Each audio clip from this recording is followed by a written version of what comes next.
ஜோதிடரே அந்தாங்க நிறைய ஜாதகத்தை பஞ்சாயத்தை நேர பேர் பொருத்தமெல்லாம் பார்த்து கொடுத்து ஆமாங்க ஒண்ணு கூட உருப்படியா இல்லைங்க.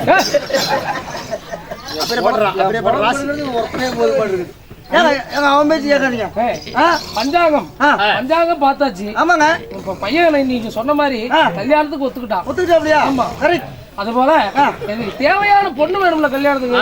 தேவையான பொண்ணு மாப்பிள்ளை ஜாதகத்தை மட்டும் கொடுங்க. எங்க இருந்தா தொலைவு கண்டுபிடிச்சு கொண்டு வந்து நம்முடைய தேசம் எப்படி தெரியும்ல, நமக்கு ஏற்றார் போல என்னுடைய மகனுக்கும் ஏற்றார் போல குடும்ப பெண் எப்படி பாரு. அவ்வளவுயா? நம்ம மந்திரிக்கிறாரு இல்லையா, இவருக்கே நான் தான் கல்யாணம் பண்ணி வச்சேன். எப்படிமா பொண்ணு எப்படி மக்கனால இன்னொரு பக்கத்துக்காரன்னு கூட்டிட்டு ஓடி போயிட்டான். சரி, அதற்கு தகுந்த வடிவன் எங்கிருந்தாலும் சீக்கிரமாக பார்த்து சீக்கிரம் கூட்டிட்டு வந்துரு. கையோடு கூட்டிட்டே வர சொல்லிட்டு பொண்ண. என்னன்னா உனக்கு காசு செலவு மிச்சம் துட்டு உங்க நிறைய கிடைக்கும். ஏன்னா இவ்வளவுதானே? ஆமா கொடுங்க. சீக்கிரமாக போய் கூட்டி கொண்டு வா.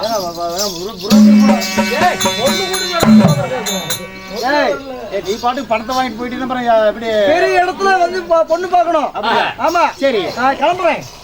ஆமா சரி எடுத்துட்டு ஊர் ஊரா தொலைவுனாதான் பொண்ணு கிடைக்கும். அப்படியா? கிளம்பலாமா?